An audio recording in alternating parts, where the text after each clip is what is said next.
you can't be going out there getting it in with everyone. That's something special. You can't be putting your royal pole in somebody's nasty hole, and you cannot. You got to. What? And I've always taught you. Wait a minute, hold on. Wait a minute, hold on. And I will always tell you, if God is able to save your soul, He is able to save your whole. This is Life is a Mother, the podcast exploring life through a mother-daughter perspective. It's a play on word. Life is a mother, it'll beat you up, but it's also something that'll teach you, and that's what mothers do. They teach you, how to go through life.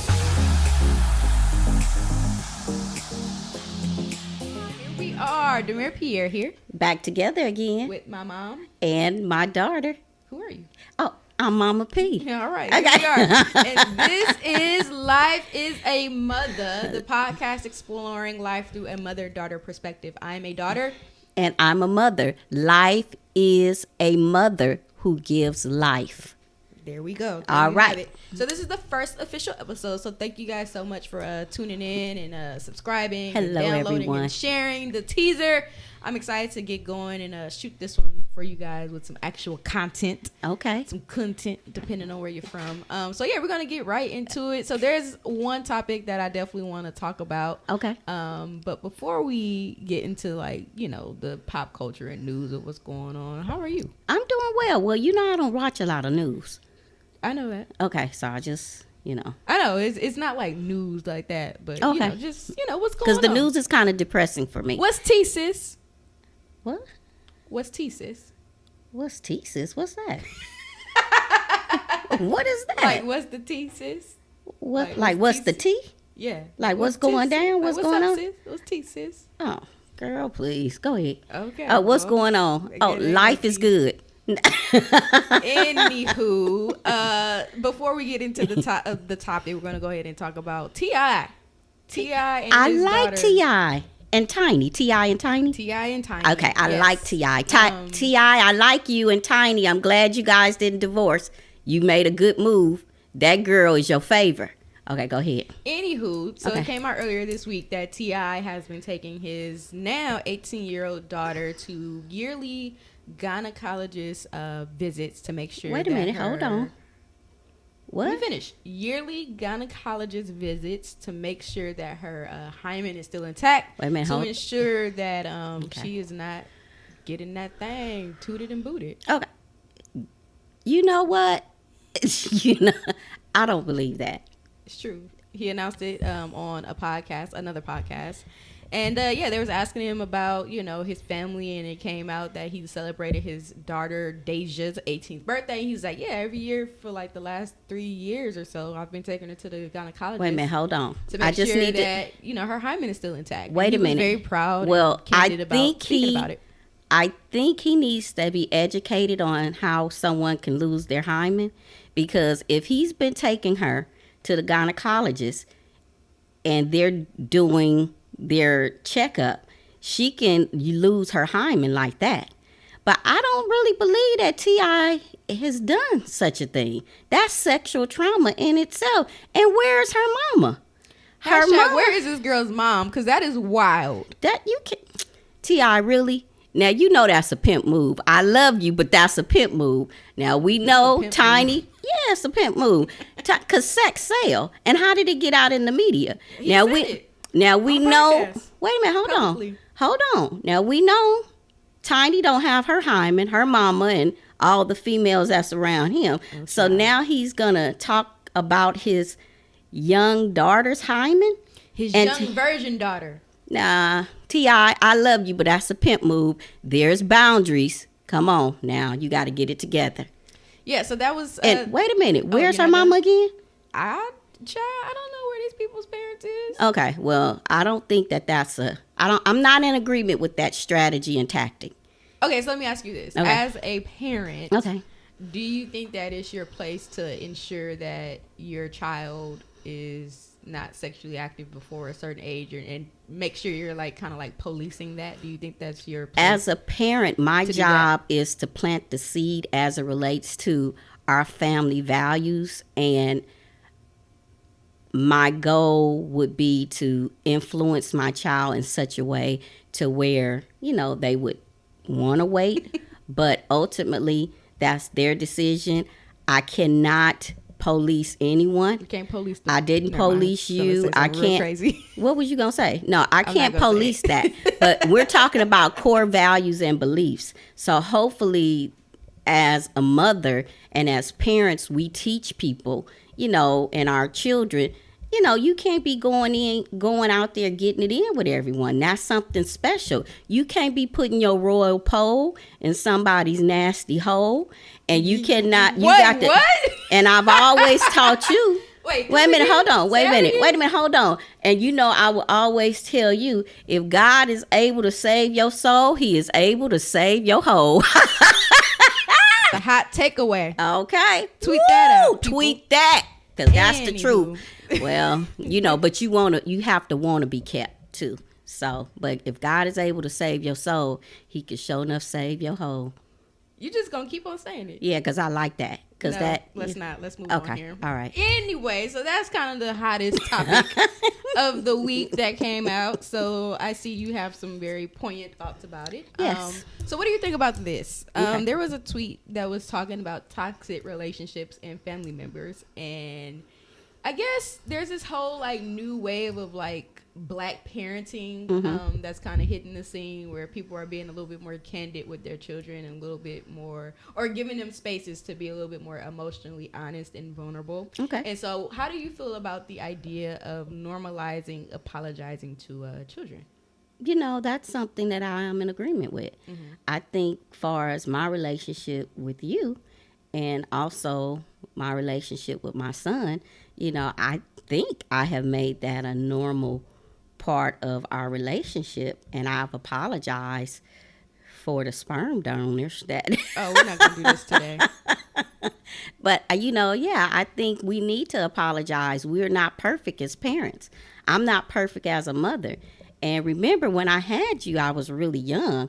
How were you? And I was 21. Oh, you was out there in them streets. Well, all I can say is I was young. I was a young single parent, and so I was doing the best I could. You said 21? So I was doing the best that I could, and I didn't get things right. But I think I came back in my reflections, and I apologized to you, and I continue to apologize. Not apologizing in retrospect, apologizing in real actual time, Well, I don't think I have a problem with that. I think I'm able to own up if I'm wrong. Okay.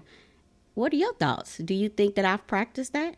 Now, some things, if I don't feel that I'm wrong, I'm not apologizing for. This is where it gets a little tricky. Girl, I'm 51 years old.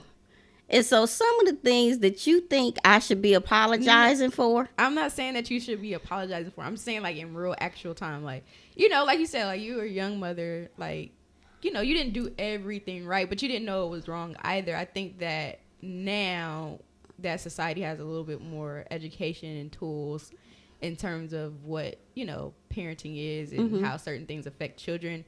I think, using that insight and knowledge, you can kind of try to make amends for certain things. That's all I'm saying. But if you don't think that you're wrong, then it's just okay. So what are we doing here? Right. So I think if I can own, my incorrectness about some things, I don't have a problem apologizing. But if I believe that I'm right, especially based on biblical principles or just having the wisdom, I'm not going to apologize for something that I think is... She said, sorry, I ain't sorry. Well, whatever. But overall, I don't think that, I have a problem with apologizing. Okay. And I think that should be a part of parenting, because we're role modeling certain things for our children. Okay. It's okay. No, there's nothing wrong with that. I think, now, looking back at how, you parented me, I'm not going to sit up here and say, oh, you were a terrible parent, because I don't think that at all. In fact, I've told you several times, I think that you were a really great mother to me. So say it again. I'm sorry, what? Tell me again. I said that you were a really great mother to me. Yes. But, look at your face. Okay, go ahead. But there was some stuff that I don't think you were aware of that you were doing to where it's kind of like affected me now, like as an adult. I think one of the things is like, for me, you apologize, but it was still that sense of like, I apologize, but I ain't wrong for what I'm doing. But it's like, but you hurt me. But it's like, but I ain't wrong. You appreciate me later for it. But it's like, for example, what? But my feelings are hurt. Okay. Huh? Like what? I can't think of nothing right now. Because. Anyway, go ahead, girl. I can't think of it right now. But I think. No, I don't want to dismiss that. And really, I do believe that there were some things where I disregarded your feelings. Say it louder for the people in the back. What was that? You did what? Keep on going. No. Let's go to the next one. No, say what you said. I believe there was some things louder for the people in the back. I think there was some things and times where I may have disregarded your feelings, and because I can be, but sometimes I think you have to know your parents' personality, and I think sometimes that's just how I operate sometimes. So I really do apologize for some of the things. Okay. No, I think you made a good point about knowing your parents' personality. I think is very important because I don't have any children, but like I said, you were like a whole person before I came into your life, right? Yes, I was. And I don't really know you outside of the person you are to me, which is my mom. So I think a part of that is really trying to figure out, okay, well, who is this Eula Jordan lady? And I always tell my girlfriends, and we talk about this, you all don't really know your parents as, who they really are. You only know me as your loving and kind mother. One of the things that you have done and said is no way that I would tolerate that. And it's like, that's where you learn unconditional love. When you start having children, you start to learn unconditional love. And so I think this is our time to learn each other as women, learn each other, who we are. I'm 51, you're 20 what? I don't know how old I am sometimes. I'm forgetting. How old am I? 28? You're 28. You'll be 29 February the 14th. So anyway, so I think this is a good time for us. Okay, so giving people some background about me and my mom. Okay. Like, for the most part, it was just really me and my mom for the majority of my life. Like, I was the only child until I was, 8 years old? Yeah, hold on. Do I need tissue right now?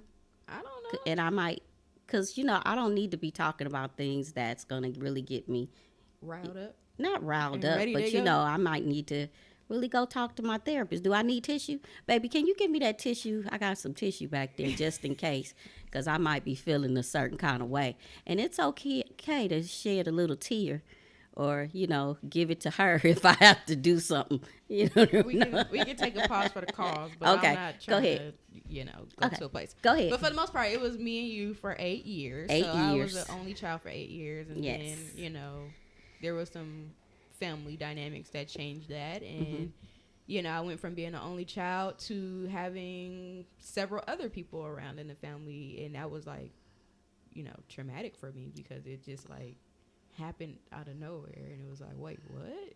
Where are all these people in my home with my mother? And you tried to do your best to explain it, but, And I don't think I did a good job on that. So I do apologize. And let me tell you, DeMira, my motives for doing certain things in life was because I wanted you to have a family. Oh, I think I'm feeling a certain kind of way. But anyway, my motives for doing things, I wanted you to have a family. Unfortunately, the family you picked for me. It was, but in the words of my mother, Bernice, that was effed up. No.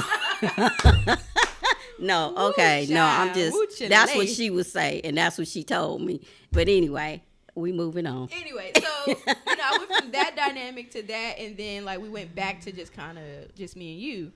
And so I think for the most part, we've kind of had a relationship where it was just, I want to say I want to say kind of codependent in a way, but we didn't realize that it was a codependent relationship because it was just like, it's just me and you. So then when I grew up and became an adult and kind of started, figuring out life for myself, I think that's when, our rift started to happen. Because I started to kind of, think differently and do certain things a certain type of way. And I'm a lot like you in terms of just being a very strong personality. Like, I want what I want when I want it, and I'm going to do stuff how I want to do it. And, it was just really difficult to try to figure out how to maneuver that relationship when you're used to me as your child just kind of going along with the flow. And then now I'm kind of like pushing back like, nah, I ain't doing that. Right. And one of the things that I want you to know is that, and really for everyone out there, when God gives you a good mother, you got to see them as your mentor. And that's right now, that's what I want you to see me as a mentor. And because I love That's you. odd.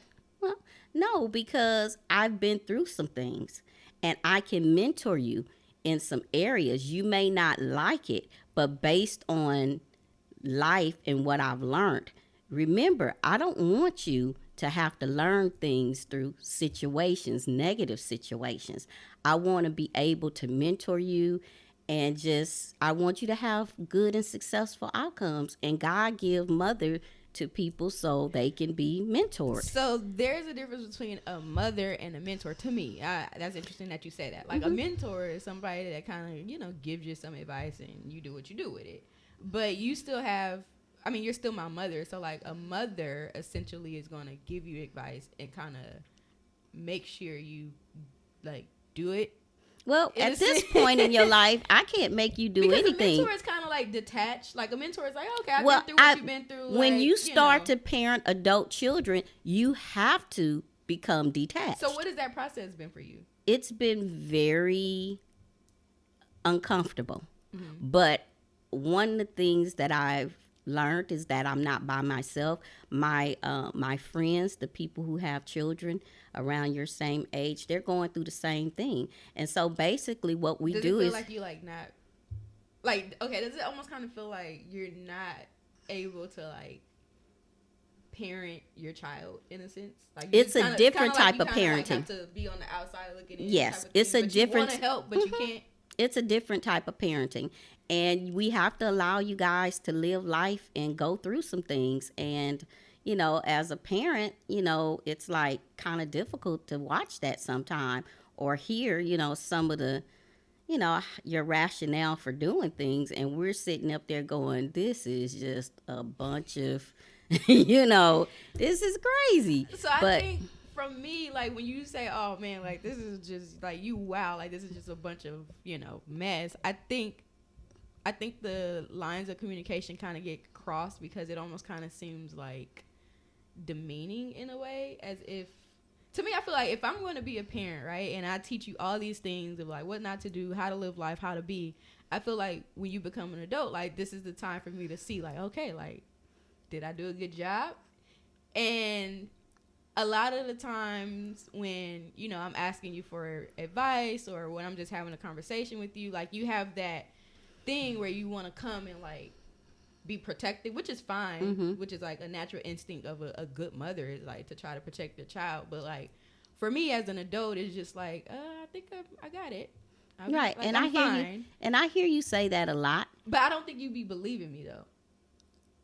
I believe you. I believe you. All I can say is that it's just a difficult place to be at, and I've never been here before. So what are you doing to like cope or like help you kind of be better? I think I talk to my other friends, and I talk to people who have children and who've raised them successfully, and this seems like this is the norm. This is just another phase of development in our life and in our relationship.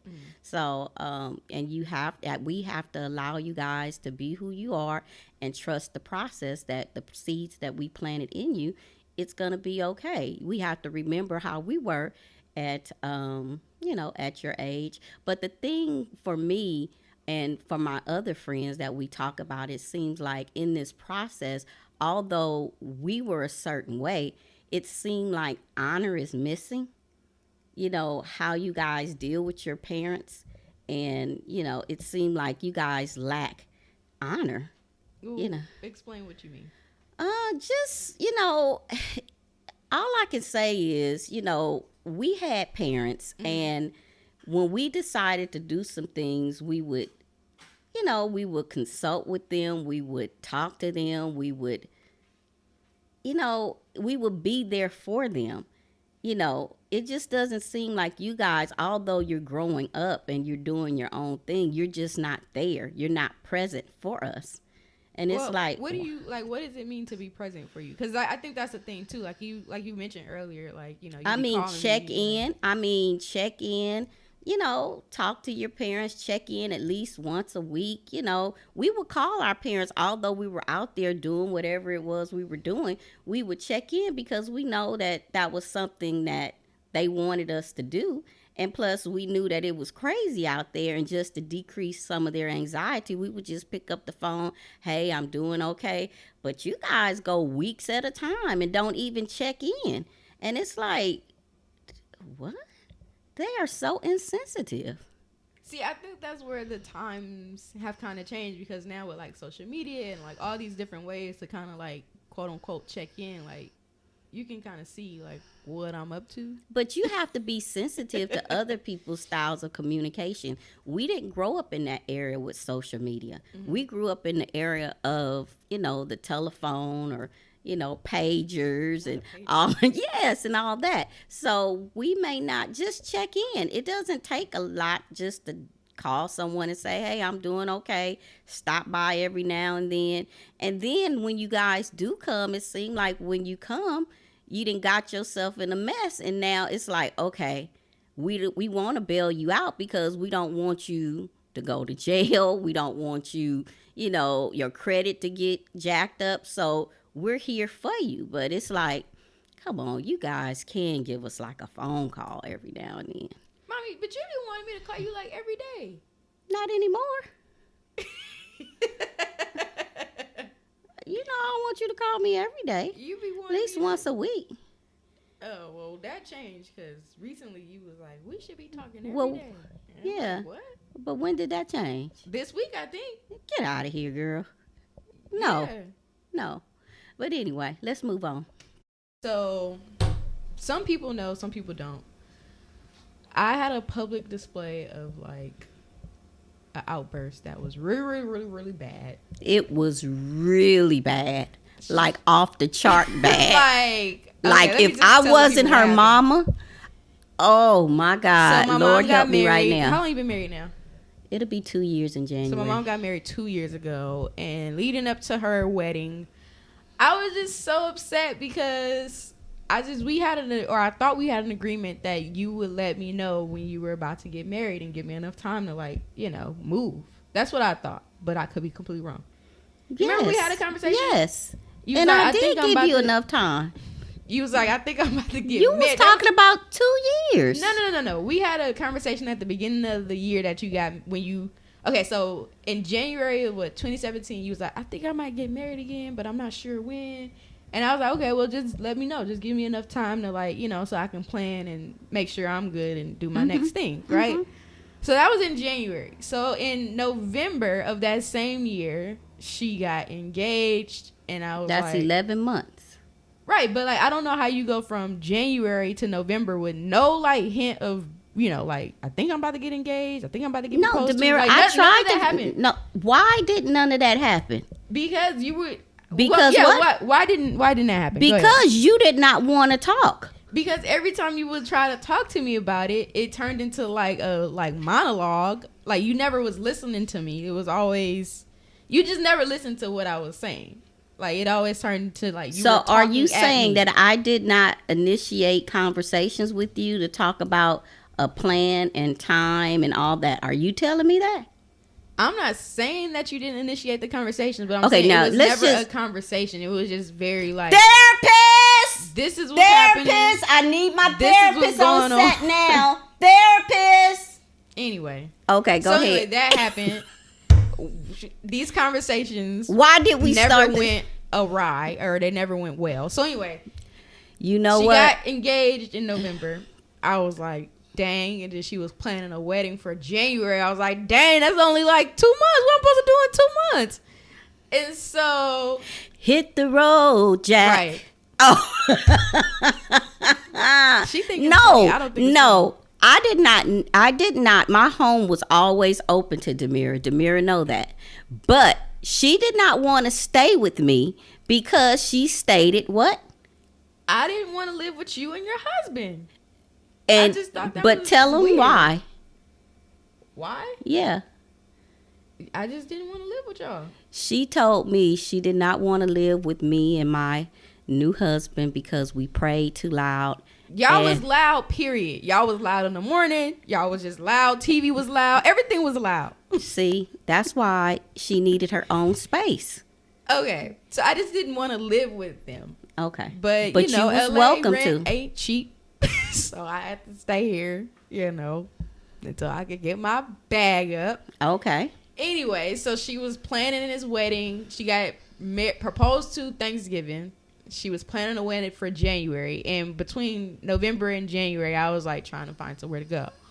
But anyway, it didn't quite work out. We was trying to have these conversations, and those conversations were like going awry every time. Like it was a lot of hurtful things that were being said to me that I just was like, what? Wait a minute. Mommy. Stop the cameras right now. No, you said Stop some the mean cameras. stuff to me.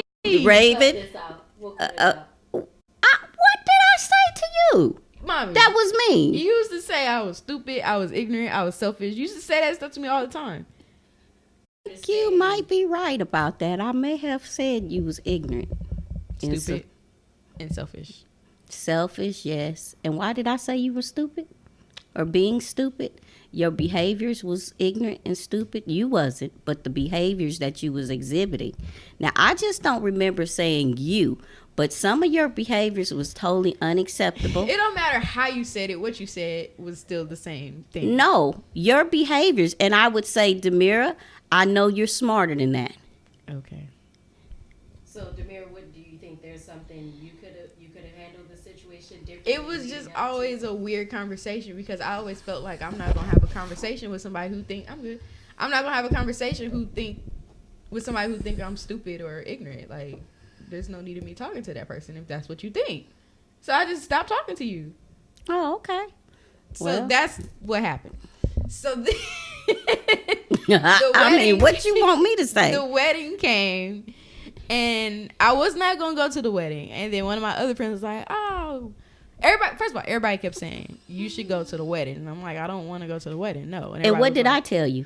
I can't remember. What did you tell me? I said, DeMira, I understand that this is sensitive for you, so you do not have to come. I would like for you to be there, but you do not have to come. And you told me what? What did I say? You said, I'm not coming. I said, Yeah, okay. I wasn't gonna come. But this is what was crazy though. I had started going to therapy or trying to go to therapy at the beginning of December. But my therapist was trash. She did not help me. In fact, she made me worse because she did not help me.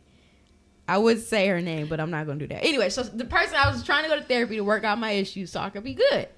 So anyway, I wasn't going to go to the wedding, but everybody kept saying, you should go to the wedding, blah, blah, blah, blah. And I was like, no, like, I'm not going. So anyway, at the last second, one of my other friends was like, I want to go to the wedding, but I'm your friend. So whatever you choose to do, like, I'm down for that. And I didn't want to stop somebody else from celebrating my mom. Like, I'm not a hater like that. Yes, you are. Because you did not do the boundaries. You self-control.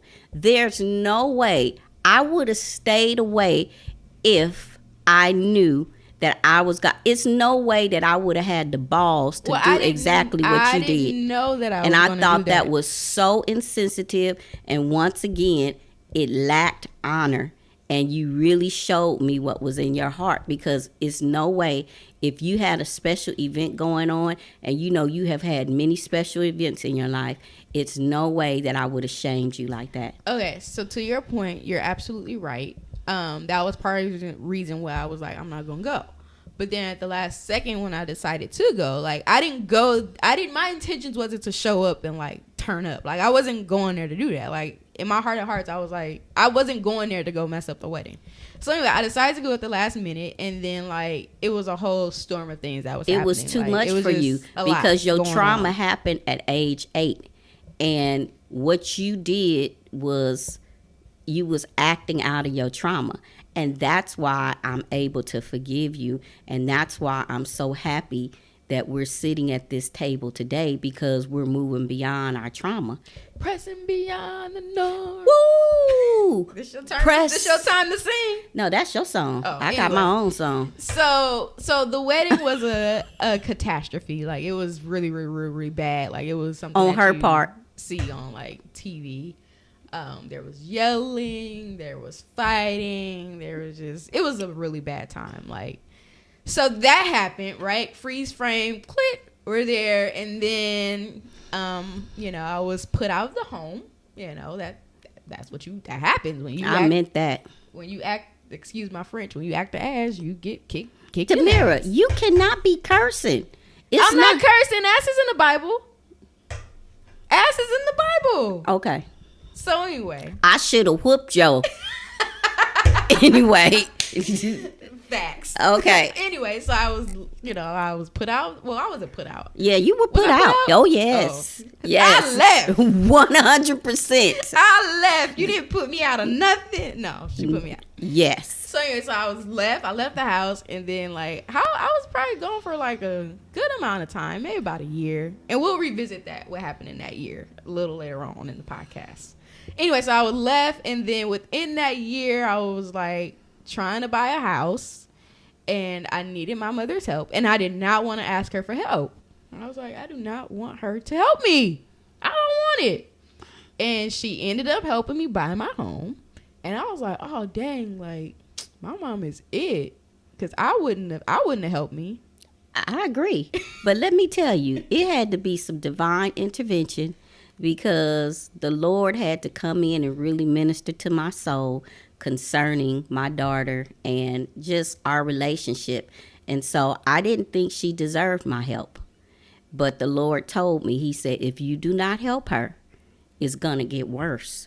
And I said, oh man, but I really don't want to do this. So I said, if you provide and make a way, because I've been trying to do some things in this area. And when everything went down, we were able to do what we needed to do, and I was able to help her, and I was obedient to the Spirit of the Lord. Because I had a praying grandmother. No, you had a praying mama. See, people think Mama P stands for Mama Pierre. That's not it. Mama P stands for Mama Pray, because that's what I do. Not only for her. She be praying loud. But I pray for a lot of people. Thank God for the prayers of the righteous. But what I'm telling you is this. God had to come in and minister to my heart, and he did that. And I don't regret anything. Okay, so she helped me. And when Won't he do it? Yes, he will. Okay, so when she helped me, I was I feel a song coming on. Like, even when we be cutting up, acting an ass, God still like wants our best interest, as his children. And so for my mom to do that was like, that was truly a divine intervention and strategy from above. I can't take any credit for that, because I love my daughter, but she had crossed the boundary, and I didn't want to have anything to do with her. And I was done with her. Ooh, for real. Oh, I knew you was done, but I didn't know you didn't want to have anything to do I was done. See, that's why you don't know me as a person. Oh, we gonna know. Oh, we gonna find out. Anyway, so that's why we decided to do the podcast, because although it was really, really, really, really ugly, and I think I had wrote you a letter, and I said, we're going through a really rough time, but sometimes you have rough patches, but I'm sure that whatever I said, I was like, we're going through a rough time, but I'm sure that at the end it'll blossom into something beautiful. And what did I tell you? I said, you need to get you some help. Right. So anyway, and I've been pushing counseling and therapy, and I'm very glad that you've decided to do that. Okay, so this is a part of my journey in trying to be better. And our healing process. In our healing process, although it was really, Can I touch you? Do not do that. Why? Because Why? I love you. But you don't have to touch me. Hold my hand. No, I don't want to hold your hand. See what I'm going through right now? So anyway, like I was saying, although it was really ugly, I think that I love you, DeMira. Can you let me finish what I'm saying? I just So want to people let you can- know that I love you. I love you too. I have a song for you. It's not time for singing. Like I was saying, although it was really ugly, I think that whatever happened needed to happen for us to like tear down whatever relationship we had to like build something new. And so I hate how it happened, but at the same time I'm kind of glad it happened because now we get an opportunity to build something better. Do you agree with that statement? I think that we're building something good. Yeah. And building something better. So this is the podcast. Follow us on the journey. Because life is a mother. Ooh, child. Ooh. Life is a mother. And we are definitely exploring life through our mother-daughter perspective. And we hope that we can help some mother and daughters out there as well. Because when I was going through stuff, like I was asking people like, how is your relationship with your mama? And people just didn't have anything to say. It was very like generic. And I'm like, no, what's the truth? And so that's why I was like, well, we should do a podcast. So hence our podcast. And I agreed, and I told DeMira the only reason why I'm sitting in this chair is because she wants me to, and this is a part of our healing. But I really want to take this show on the road. And I really want to talk to the common woman. I want to knock on the door of women. And I want to say, do you have a daughter? And if so, tell me about your relationship. Checking her hymen? No, I'm just joking. Are I'm you joking, I'm checking her hymen? Girl, let me check your hymen. No, don't do this. Stop. Wait a minute. What's going on? All right, so we're going to cut it off here. No, I want to sing my song. I want to serenade you. I think I have one. I don't want you to sing to me, though. Well, too bad. Can we save it? Because we're actually running out of time. Are you guys going to do the honesty hour? No, we're going to save the honesty hour for the next episode. But let me sing. But why? Because I want to sing to you. I don't want you to, though. Because this has been a part of my parenting journey. All right, go This ahead. is how I used to encourage myself. Go ahead, sing. Whatever you want, Child. whatever you need. See? Oh. Anything you want Sing to the done, people. baby, I'll do it naturally. With the help of the Lord, of course. Because I am your mother. And it was all on me. Oh, you singing. I'm every woman. It's all in me. Anything you want done, baby, I can do it naturally with the help of the Lord. You should say divinely. I'm not bragging, 'cause I'm the one. You ask me, I pray and it shall be done. No matter the request, I got you, DeMira. And when it comes to that good old-fashioned mother love, I got it. A mother's kind of love. All right. So that's I enough, love guys. you. We're done here. Make sure you guys follow us. I am DeMira Pierre. You can find me on Instagram at ITSME_DDP. And I'm Eula, Mama P, her mother, and you can find me at It Is Finished. All right. # Life is a Mother, exploring life through a mother-daughter perspective. Download, share, and subscribe. Okay. Okay. Bear with us. Okay. We'll I be love here. you. I love you, DeMira. Signing out. I love you. Okay. Bye-bye, everybody.